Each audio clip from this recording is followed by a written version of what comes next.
He lent his credit card to a poor single mom for one day. Her choices made the billionaire cry. Rain hits hard, fast, like the sky is tired of holding back its own tears. And right there, on the marble steps of the bank, a young black mother stands frozen in the storm, clutching her little boy close, as if her arms are the only roof she has left. Her son is crying, not loud, but the kind of soft, hungry cry that hurts more because it doesn't ask for much. People walk around her without stopping. No one offers a smile. No one asks if she's all right. They just stare with that quiet judgment the world reserves for those who look like they're losing. But she keeps her chin lifted, even as her shoulders shake from the cold and the weight of everything she's carrying. Inside the bank, warmth hits her like a lie. The lights shine bright, the floor is clean enough to see reflections, and everything smells like polished money. She walks to the counter with the slow steps of someone who's used to saving hope for later. She hands over her card. It's thin, bent at the corners, the kind of card that has seen too many swipes and too many disappointments. The cashier runs it once, declined, runs it again, declined.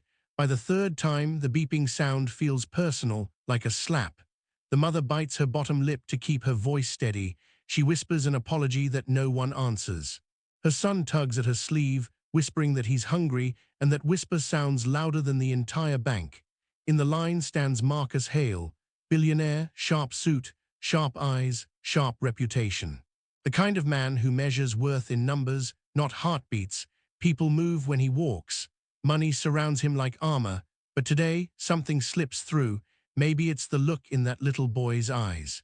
Maybe it's the way the mother apologizes, as if her very existence takes up too much space. Or maybe it's the silence, the heavy, choking silence of strangers watching her fall apart and doing nothing. Marcus steps forward, surprising even himself. His voice is calm, quiet, but it cuts through the air. "Try mine," he says, sliding his black titanium card across the counter. The room freezes, heads turn, eyes widen, the kind of silence that comes when wealth crosses lines people think should stay untouched. The mother stiffens, refusing at first, shaking her head, as if accepting help is the same as losing herself. She mumbles, "I can't." Her pride trembles, but her son's hand tightens around hers, and hunger does not wait for dignity to finish speaking. Marcus tilts the card toward the cashier again, as if saying the choice was already made. Whispers ripple across the room, light as paper but sharp as knives. The cashier hesitates, glancing at Marcus, then at the mother. Then she runs the titanium card. Approved. No delay, no beeping, no shame, just smooth acceptance. The mother lets out a breath she didn't realize she was holding, but that release is not victory, it's survival. Her son presses his face into her coat, hiding from the staring eyes, clinging to her like she is all he trusts. Marcus watches, feeling something odd in his chest, something he can't label, not pity, not pride, just something. He could walk away now, he should. But instead, Marcus hears himself offering more. The words fall from his mouth before his mind approves them. "Take it," he says, his voice slow, steady, dangerous in its generosity. "One day. Anything you need." The mother blinks at him as if he's speaking another language. She asks why. He doesn't answer because he doesn't know. Maybe curiosity, maybe guilt. Maybe he wants to see what a stranger does with freedom he never earned. Maybe he wants to know what money looks like in hands that hold it like water, not oxygen. No cameras, no reporters, no exchange of names, just a card, a promise, and a question that burns quietly behind his ribs. The mother accepts with a nod so small it could be missed, but her fingers curl around the card like it's fragile and priceless at the same time. She leaves the bank slowly, holding her son's hand, walking down the steps where rain no longer falls.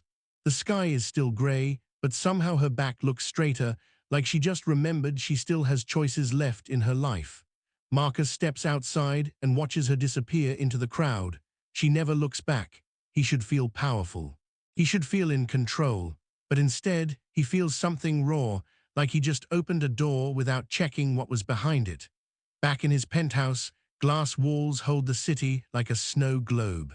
Everything looks perfect, untouched, controlled. But Marcus can't shake the image of her fingers shaking when she held his card, or the way her son looked at her with trust that money can't buy. He pours himself a drink. It tastes expensive, but not satisfying. He stares at the city lights and tells himself he gave her a chance, a test, an experiment, something to think about for a day and forget tomorrow, but the truth is peeking from behind the thoughts he won't name. That one small gesture, one card, one day, felt bigger than any deal he signed this month, bigger than the tower he just bought, bigger than every victory he earned with numbers, strategy, and pride. What will she spend? Will she buy selfishly? Will she splurge? Will she prove him right about everything he believes about struggle and desire? Or will she surprise him? Marcus doesn't know, and not knowing eats at him like a quiet ache. Because deep down, under layers of confidence and control, Marcus fears something he never admits. He fears he doesn't understand what value really is. He fears his wealth is full of numbers, but empty of meaning. That night, in the silence of his perfect home, Marcus stares at his reflection and wonders why a stranger's hunger made him feel human again. Why her shaking hands left fingerprints on his thoughts.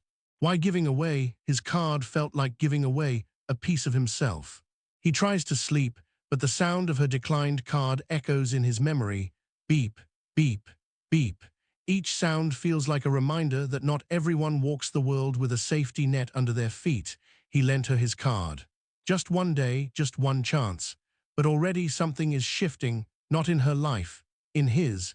And as dawn breaks, pale and uninvited, Marcus feels a new fear settle deep inside him. A fear that she might spend his money in a way he never expected, a way he can't predict, a way that could change him. Because sometimes the smallest swipe unlocks the biggest truths. Sometimes generosity is not a gift, it's a mirror. And Marcus Hale is about to learn what his reflection really shows. Rain has stopped, but the streets still shine like they're holding memories of every step people take. Alana walks with her son at her side, the black card tucked deep inside her worn purse, as if it might burn her fingers if she touched it too often. The world looks the same cracked sidewalks, same traffic horns, same tired faces, but something inside her feels different. She is holding more than a card. She's holding a chance so rare she can feel its weight in every breath. Her son looks up at her with wide eyes, not asking questions, just trusting. And that trust pulls her forward like a hand on her back. The first place she goes is not a mall or a boutique. It's a small corner diner that smells like butter, warm bread, and memories of mornings she used to have before life tightened around her shoulders. She orders eggs, toast, and juice. Nothing fancy, nothing loud. But when the plate lands on the table, steaming and simple, her son's face breaks open with joy. He bites into toast like it's treasure, drinks juice like it's sunlight. Every swallow is a reminder of how long it's been since he felt full, not just fed. Alana doesn't eat much. She watches instead, smiling in that quiet way mothers do when seeing someone else satisfied is enough to fill them up. The waiter brings the bill, expecting hesitation. But Alana pays with the black card and slides it back into her purse without a word. She doesn't need the world to know what she has. She just needs her son to feel okay. Across town, in his glass-walled office, Marcus refreshes his phone every few minutes. He leans forward in his leather chair, staring at the screen like it holds his future. He expects the first alert to show a luxury store, maybe a designer handbag, proof of what he always believed. That poverty just hides desire and money lets it roar out. But the alert pings and shows diner. Small total. He frowns, confused. Then another alert, discount bookstore, charge under $10, then arts and crafts shop. He taps the screen like it might correct itself. He whispers, "What is she buying?" His assistant knocks on the office door, but Marcus waves her away without looking up. He isn't bored anymore. He is invested, unsettled, curious in a way he can't explain. Alana walks to a small store filled with notebooks, crayons, second-hand books. She stands there for a long time, touching the pages gently, remembering the smell of school supplies she once wished her son could have new, just once. She fills baskets, not just for him, but for the neighbor kids who share her building. Children who bang on the stair railings and dream out loud even when no one listens. She writes small notes, but never signs them, slips the bags outside doors like secrets waiting to be found. She presses the doorbells, then walks away fast, her heart beating with a quiet excitement that feels like hope. Meanwhile, Marcus sits at home with his laptop open but unread. His mind won't focus. Every beep from his phone pulls him out of his thoughts. Pharmacy, the alert says, grocery store, donation center. He raises his eyebrows, then his heartbeat speeds up, not fast like panic, but steady like someone waking up. He puts on his coat, grabbing his car keys without knowing exactly where he's going. Curiosity becomes motion. Motion becomes need. Alana stands inside a pharmacy, paying for prescriptions that people struggle to cover each month. The pharmacist gives her a long look, not judgmental, but amazed, like he's watching something rare. She brushes hair from her face, embarrassed by the attention.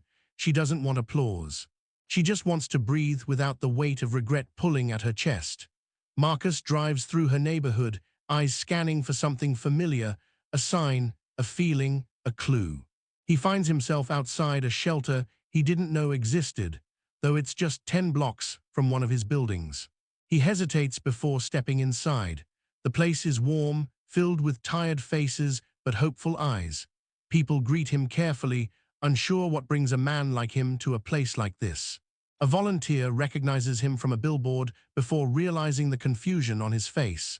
She leans in close, whispering, "She's here every week, but today she paid for everyone's prescriptions." The words land heavy. Marcus feels something tilt inside him, like the floor moved, but his feet stayed still. He walks slowly out of the shelter, unable to speak, feeling a pressure behind his eyes he refuses to name. As evening falls, Alana carries small grocery bags home.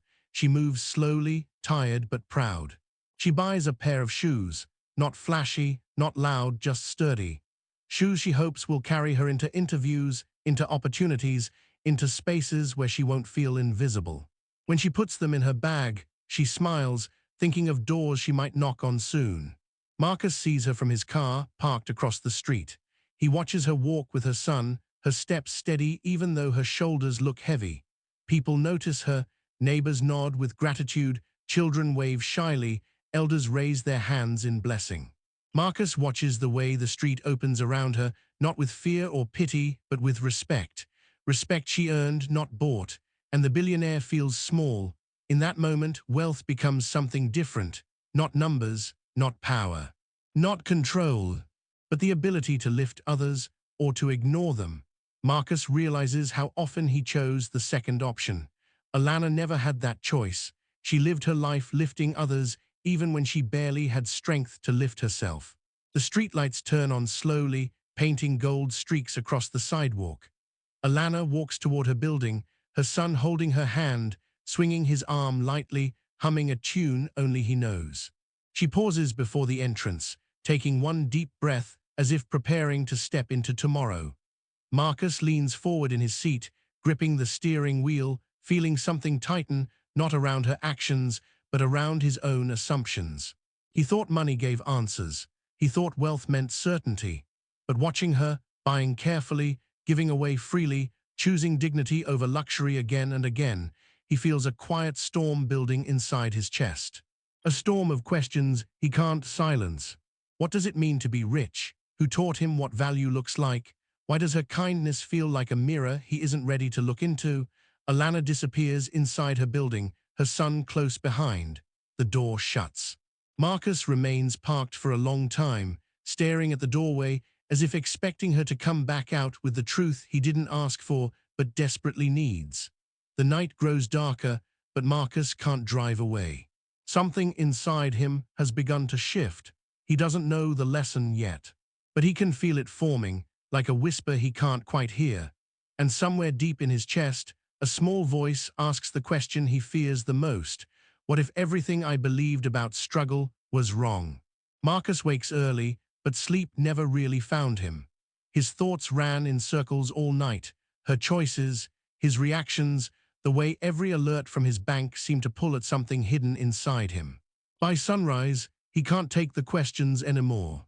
He prints out every purchase she made, Every dollar, every cent, line after line of places he drove past his whole life without ever seeing.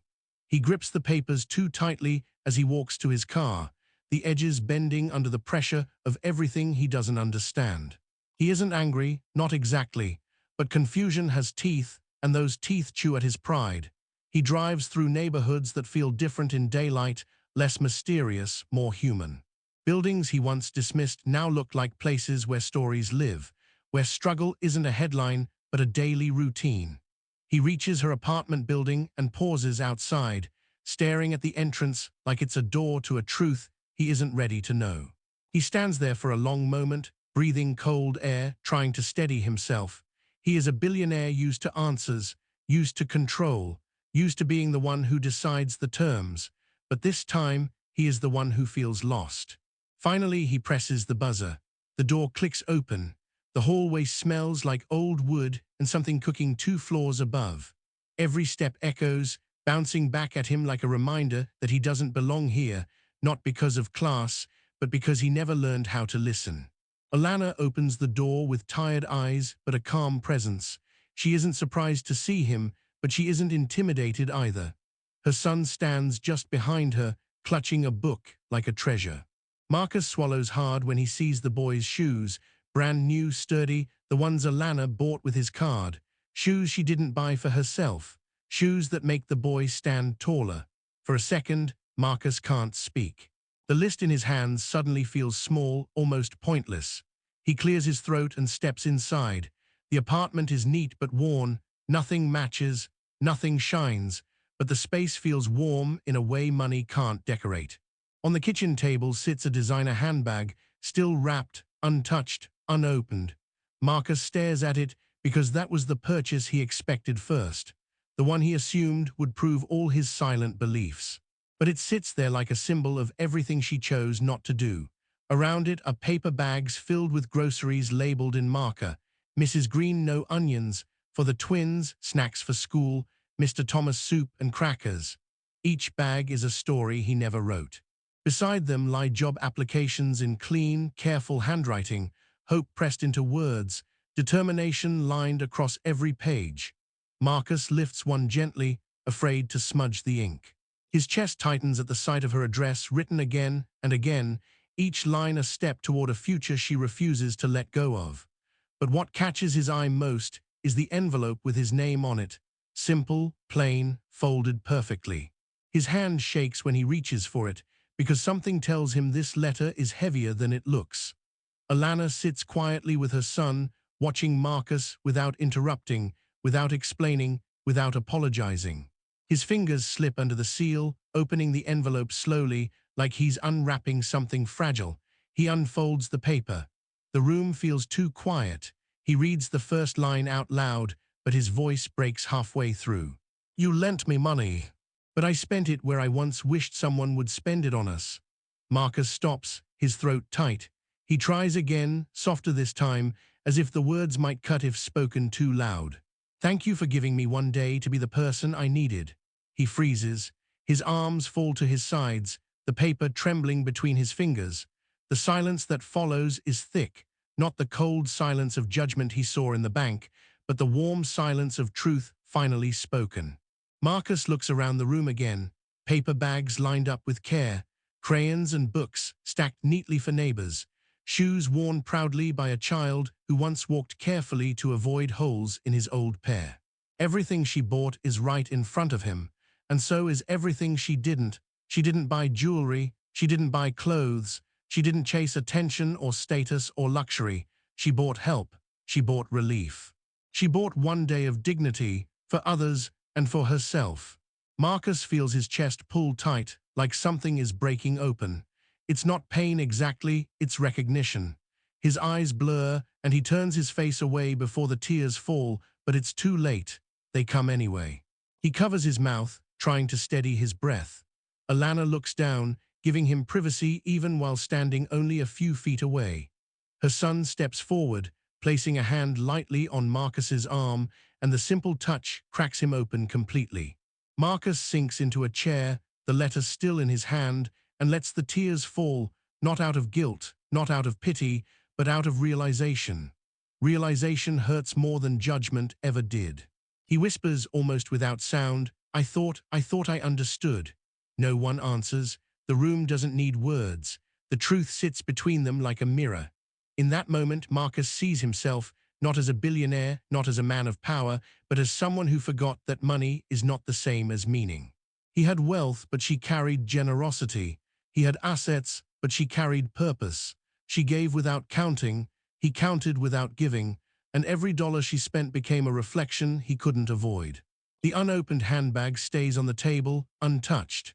Marcus stares at it, and that still-wrapped item becomes the loudest thing in the room. It's not what she bought that breaks him, but what she didn't.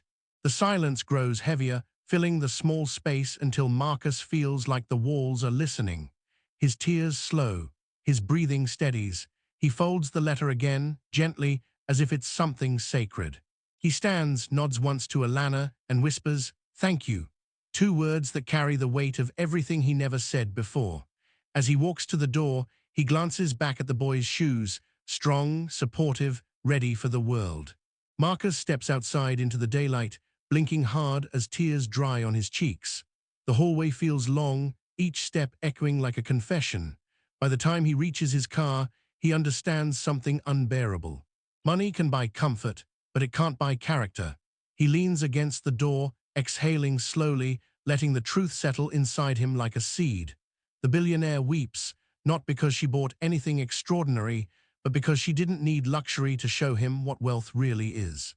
Marcus doesn't leave the apartment building right away. He sits in his car for a long time, watching the doorway as if truth might step out again and tell him what to do next. When he finally drives home, his hands grip the steering wheel like it's the only thing keeping him steady. The city rushes past, lights blurring together, but none of it reaches him. His thoughts stay in that small apartment full of groceries, hope, and dignity. When he steps into his penthouse, everything feels too polished, too wide, too empty. The silence here is different, it echoes. It doesn't comfort, it judges. He barely sleeps that night. When morning comes, sunlight fills the room, bright and golden, but he wakes with something heavier than exhaustion. He drives back to her building with the card in his hand, like a question burning through his skin. He rings the bell. This time his voice is steady, but his words tremble. He says her name for the first time, and it feels like a step toward understanding. Alana opens the door with tired eyes and a calm expression, as if she already knows why he came back. Marcus holds out the card. "Keep it," he says, almost pleading. "Use it again, not just one day, use it to make your life easier." His voice cracks a little on easier because he finally understands the weight of that word. For a moment, Alana looks at the card, not with temptation, not with resentment, but with clarity. She closes her fingers around his hand, gently pushing the card back toward him. Her voice is quiet, but her words land with force. Help isn't ownership, and dignity doesn't come on loan. The sentence hits Marcus harder than any business loss, any failed deal, any insult he ever swallowed. He feels the meaning roll through him like thunder after lightning, loud, late, impossible to ignore. He nods slowly, unable to speak, because some truths don't need answers. They just need space to settle. He leaves the building with the card still in his hand, but it feels different now, not a weapon, not a gift, but a mirror. And he can't stop looking into it. Days pass, and something begins to grow inside him, like her words planted themselves in his chest and found soil. He visits the shelter again, but this time he doesn't stay outside like a visitor peeking in. He walks through the doors and listens to what's needed, listens without interrupting, listens without assuming. Then he signs papers quietly, funding the shelter for months without attaching his name. No speeches, no cameras. No headlines, just support. Next, he goes to the local school, the one he drove past 1,000 times without seeing. The computer lab smells like dust and years without updates. Screens flicker, keyboards jam. He writes a check to replace them all. When the principal asks what plaque he wants for recognition, he smiles for the first time in weeks and says, "None." She raises her eyebrows, surprised but grateful. Marcus walks out feeling lighter, as if removing his name gave space for someone else's pride to grow. He works with the city next, funding an expansion of bus routes that connect job seekers to parts of the city they could never reach before. He signs the papers, but refuses the press conference. People around him don't understand. They whisper that he's changed, that something happened. Marcus just smiles and keeps moving, because explaining generosity feels smaller than practicing it. And through all of it, he never sends anything to Alana, not money, not gifts, not help disguised as charity. He doesn't show up at her door again. She never asked, and asking is not the same as needing. Her refusal becomes his transformation. She didn't take the card, but she gave him something he didn't know he was missing, a compass pointing somewhere beyond wealth. Months pass and winter melts into spring. One morning, Marcus walks through downtown, not dressed like a billionaire, but like a man paying attention. He stops at a crosswalk and freezes, not because of traffic, but because he sees her. Alana, walking ahead with steady shoulders, hair pulled back, holding a folder of papers tight against her chest. She crosses the street and heads toward an office building, not fast, not nervous, just focused. Her shoes catch his eye, the same pair he saw months ago, worn at the edges, scuffed at the toes, but strong, still carrying her forward. Marcus steps closer, staying back just enough to watch without intruding. She doesn't see him. She doesn't need to. He watches as she takes a deep breath, pushes open the glass door, and steps inside. The security guard nods to her with respect, as if she's been there before. The door closes behind her, and Marcus realizes something sharp and beautiful. She doesn't need him anymore. And that truth doesn't hurt. It heals. He stands there for a moment, letting the world move around him. Cars honk, people rush, but Marcus stays still, breathing slowly, feeling something settle inside his chest for the first time in years, peace maybe, or understanding. That night, he returns to his penthouse. The city lights glow like stars trapped behind glass. He sits at his desk with a notebook open in front of him, not a contract, not a plan, just blank pages waiting. He writes a single sentence in careful handwriting, steady and slow. Money can open doors, but dignity teaches us which ones to walk through. He stares at the words for a long time. They feel like truth he didn't earn, but truth he's ready to honor. He closes the notebook gently. The room is quiet, not empty quiet. The kind of quiet that feels full. He walks to the window and looks out over the city, seeing lights that once just glittered, now carrying stories he wants to learn. Marcus finally understands generosity without expectation, giving without ownership, help without control. And in that understanding, something inside him becomes whole, because true wealth isn't what we spend, it isn't what we own, it isn't how loudly we give. True wealth is what remains in us after giving. The part that doesn't shrink when we share, the part that grows when we let others rise. And in that quiet room, high above a city full of need and hope, a billionaire finally becomes rich.